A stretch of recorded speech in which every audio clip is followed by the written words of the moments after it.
అందరికీ నమస్కారం అండి. ఈరోజు మనం శారదా అశోక్వర్ధన్ గారు రచించిన ఇది ఒక మంజిర కథ కాదు అనే ఓ చక్కటి కథను విందాం. ఇక కథలోకి వెళ్దాం. ఇందిరానగర్లో ఓ ఇరుకు సందు, 4 పోర్షన్లున్న అగ్గిపెట్టెల్లాంటి గదులు. చివరి పోర్షన్లో కొవ్వొత్తి వెలుగులో కింద చాప మీద కూర్చొని ఆలోచిస్తోంది మంజిర. బయట చీకటిలాగానే ఆమె మనసంతా దిగులు భయంతో నిండిపోయి ఉంది. సాయంత్రం 4 గంటల నుంచి అతని కోసం ఎదురు చూస్తోంది. టైం ఇప్పుడు 9 గంటలవుతోంది. ఇక రాడు. 8 దాటితే రాడు. ఇంట్లో భార్య అనుమానిస్తుందేమోనే భయం. చల్లగాలి రివ్వున వీచింది. పైట కొంగున భుజాల చుట్టూ కప్పుకుంది. 30 ఏళ్ల పరిపూర్ణమైన యవ్వనం ఆమె శరీరంలోని ప్రతి అవయవంలోనే కనిపిస్తోంది. వీధి చివరకు చూపును సారించి చూసింది. అతనిక రాడు.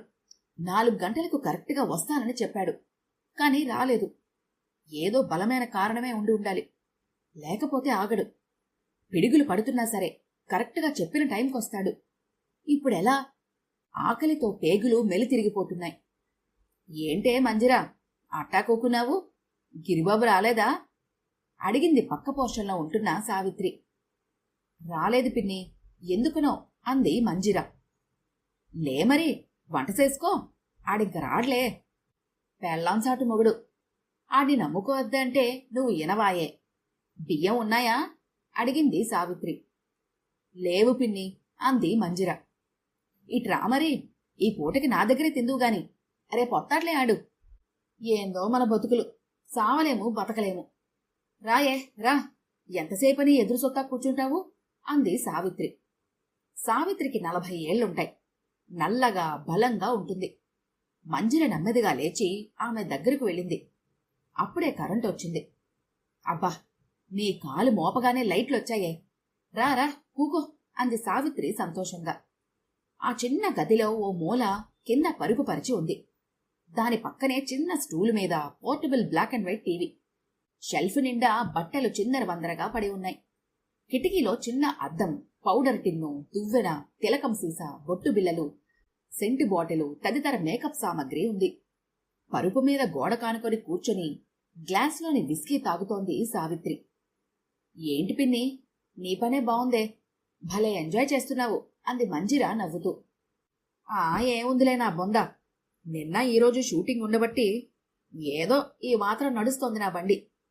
అవును, మీ ప్రొడక్షన్ మేనేజర్ ఏమంటున్నాడే? ఈ వారంలో మొదలెడతారంట షూటింగు అడిగింది సావిత్రి గ్లాసు కింద పెడుతూ. అలా అని చెబుతున్నాడు పిన్ని. మొదలేస్తే బానే ఉంటుంది. వరుసగా 4 రోజులు ఉంటుందట షూటింగు అంది మంజిర. మంచిదేగా. హీరోయిన్కు ఉండాల్సిన లక్షణాలన్నీ ఉన్నాయా నీకు? పాపం, కాలం కలిసి రాలేదు. ఏం చేద్దాం అంది సావిత్రి విచారంగా మంజిరను చూస్తూ. మంజిర నవ్వుకుంది. ఇద్దరూ జూనియర్ ఆర్టిస్టులే. ఆ వీధిలో దాదాపు అందరూ జూనియర్ ఆర్టిస్టులే ఉంటున్నారు. షూటింగులు జరిగినంతకాలం తిండికి కరువు లేకుండా గడిచిపోతుంది. అవి లేకపోతేనే వాళ్ళకి గడ్డు కాలం. ఎన్నో ఆశలతో కలలలోకల్లో విహరిస్తూ వస్తారు. కాలం కలిసి రాకపోతే ఇంటికి తిరిగెళ్ళలేక ఇలా జూనియర్ ఆర్టిస్టులుగా కాలం వెళ్లబుచ్చుతూ ఉంటారు. మంజిర భోజనం ముగించి సావిత్రితో 1 గంట కాలక్షేపం చేసి వెళ్ళిపోయింది. షూటింగ్ ప్యాకప్ అయిపోవడంతో మంజిర ఒంటరిగా ఆ పార్క్లోని సిమెంట్ బల్ల మీద దిగులుగా కూర్చొని ఆలోచిస్తోంది. ఆమెకు చిన్ననాటి మధుర స్మృతులు గుర్తుకొచ్చి గుండెను గాయం చేస్తున్నాయి. గొంతంతా బాధతో నొప్పి పెడుతోంది. దుఃఖం కట్టెలు తెంచుకొని వస్తోంది. ఆమెకు తెలియకుండానే కళ్ళ వెంట నీళ్లు సుళ్ళు తిరుగుతూ రాలిపోతున్నాయి. ఆ రోజుతో షూటింగ్ పూర్తయిపోయింది. మంజిర ఈ 1 వారం రోజులు నరకయాతన అనుభవించింది. కారణం అది ఆమె సొంత ఊరు కావడం. ఆ ఊరి ప్రజలు 1 వారం రోజుల పాటు గుంపులు గుంపులుగా వచ్చి షూటింగ్ చూసి వెళ్లారు. తననెవ్వరూ గుర్తుపట్టలేదు. ఎలా గుర్తుపడతారు? అవకాశమే లేదు. ఆ ఊరు వదిలివచ్చి అప్పుడే దాదాపు 15 ఏళ్లవుతోంది. మంజిరకు అన్నయ్య, అమ్మ గుర్తుకొచ్చారు. క్రమంగా ఆమె ఆలోచనలు బాల్యంలోకి జారిపోయాయి. ఏయ్ మంజీ, త్వరగా రావే, లేకపోతే నేను వెళ్ళిపోతాను అంటూ కేకేశాడు భార్గవ్. అమ్మా చూడమ్మా, అన్నయ్య వెళ్ళిపోతానంటున్నాడు, త్వరగా జడవేయవే అంటూ ఏడుస్తూ చిందులు తొక్కుతోంది మంజిర. భార్గవ 9వ తరగతి చదువుతున్నాడు. మంజిర కంటే 3 ఏళ్లు పెద్ద. కాని 10 ఏళ్లు పెద్దవాడిలా బిహేవ్ చేస్తాడు. మంజిరకు జడలు వేయటం పూర్తి చేసి తన కొప్పులో దువ్వెన దోపుకొని మంజర ముఖానికి పౌడర్ అద్దింది కస్తూరి. నా బంగారు తల్లిది, ఎంత పొడవైన జుత్తు అనుకుంటూ ముద్దు పెట్టుకుని, వెళ్ళిరా జాగ్రత్త అని చెప్పింది కస్తూరి కూతురుతో. అన్నయ్య నేను రెడీ అంది మంజిర భార్గవ్ దగ్గరికి వచ్చి. భార్గవ్ సైకిల్ స్పీడుగా తొక్కుకుంటూ పార్కుకి తీసుకెళ్లాడు. అప్పుడు సమయం సాయంత్రం 6 గంటలవుతోంది. మంజీ, జారుబండ జారేటప్పుడు జాగ్రత్త, కాసేపు ఆడుకొని సిమెంట్ బల్లల దగ్గరికి రా, అక్కడ ఉంటాను నేను అని రొటీన్గా చెప్పే మాటలు చెప్పి మంజిర బుగ్గ మీద ముద్దు పెట్టుకుని స్నేహితుల దగ్గరికి వెళ్లాడు భార్గవ. మంజిర ఓ అరగంట సేపు ఆడుకొని అన్నయ్య దగ్గరికి వచ్చింది. అన్నయ్య వెళదాం అంది పున్నాగ పూలను ఒళ్ళో పోసుకొని. భార్గవ నవ్వుతూ చెల్లెలి ఒళ్ళో ఉన్న పూలను షర్టు జోబులోని కొన్ని, ప్యాంటు జోబులోని కొన్ని జాగ్రత్తగా దోపుకొని, పదవే వెళదాం అంటూ మంజిర చెయ్యి పట్టుకుని నడిపించుకుంటూ తీసుకెళ్లాడు. అప్పుడు సమయం 6 గంటలు. పున్నాగ చెట్టు మీద నుంచి పువ్వొకటి రాలి మంజిర ఒళ్ళో పడింది. అది చూసిన మంజిర కళ్లల్లో నుంచి కన్నీటి చుక్క ఒకటి దానిమీద టప్పుమని రాలి పువ్వుని తడిపేసింది. ఏయ్ మంజిరా, ఏంటిది, ఏడుస్తున్నావా? ఊరుకో, పోనీ మీ ఇంటికెళ్ళి మీ అమ్మను పలకరించొస్తావా? మనసులో బాధ కొంతైనా తీరుతుంది అంది సావిత్రి. సావిత్రికి ఆమె విషయం అంతా తెలుసు. మంజిర తల అడ్డంగా ఊపింది. మరైతే పద వెళదాం, వ్యాను బయలుదేరుతుంది అంది సావిత్రి. పిన్ని, నాకొక్క సాయం చేసి పెడతావా? మా ఇంటి అడ్రస్ చెబుతాను, నువ్వెళ్ళి మా అమ్మను రేపొద్దున రైల్వే స్టేషన్కి రమ్మనవా ప్లీజ్. అమ్మను చూసి 15 ఏళ్ళవుతోంది అంటూ పెద్దగా ఏడ్చేసింది మంజిర. పిచ్చి పిల్ల, ఇంతేగా, చెప్తాలే ఏడవకు అంటూ ఆమెను ఆప్యాయంగా దగ్గరకు తీసుకుని తల నిమిరింది సావిత్రి. థ్యాంక్స్ పిన్ని, ఇదిగో అడ్రసు అంటూ పర్సులో నుంచి పెన్ను తీసి ఓ కాగితం మీద రాసి ఇచ్చింది. తప్పక వస్తుందిలే, ఎంతైనా తల్లి మనసు, కూతుర్ని చూడకుండా ఉండగలదా?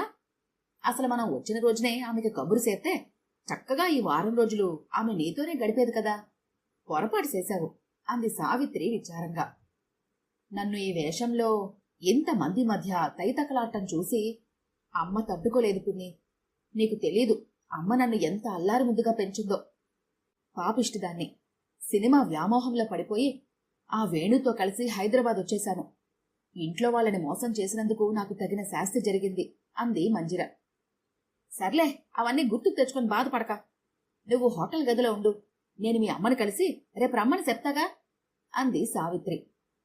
పిన్ని, హోటల్ అడ్రస్ చెప్పకు దయచేసి.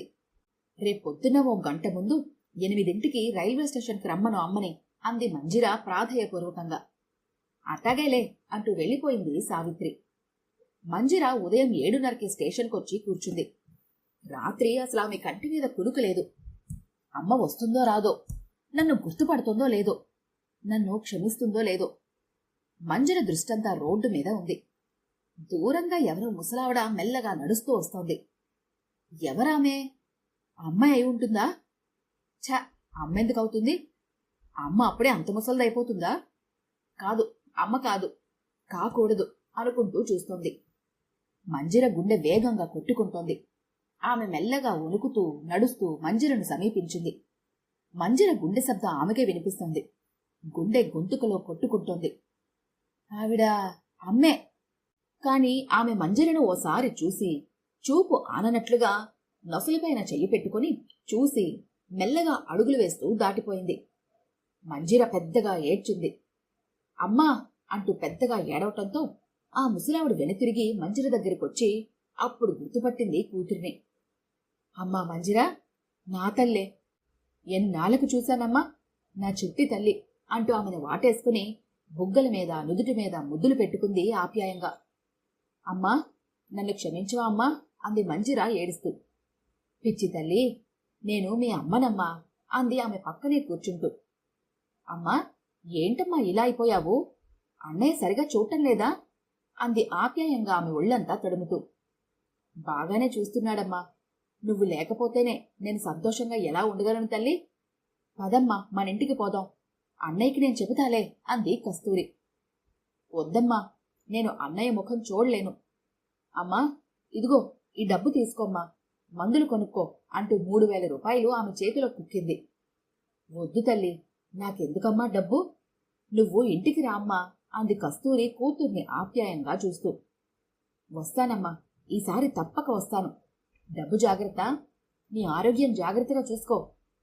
చాలమ్మా, ఈ జీవితానికి ఈ అదృష్టం చాలు. నేను నిన్ను చూస్తానో చూడను అని అనుకున్నాను. నువ్వు దిగులు పడకమ్మా అంది మంజిర. ఇంతలో రైలు కోత వినిపించింది. మంజిరా, రైలు వస్తుంది, త్వరగా రా అంది సావిత్రి దూరం నుంచి. అమ్మా, వెళ్ళొస్తానమ్మా. నా విషయం దిగులు పడకు, నేను బాగానే ఉన్నాను. నన్ను క్షమించమని అన్నయ్యతో చెప్పమ్మా అంటూ కళ్ళ వెంట నీళ్లు జలజల రాలుతుండగా ఆమె ఒడివడిగా అడుగులు వేస్తూ రైలెక్కింది. మంజరి తల్లి కస్తూరి అలానే నిలబడి కూతుర్ని చూస్తోంది. రైలు క్రమంగా కదిలింది.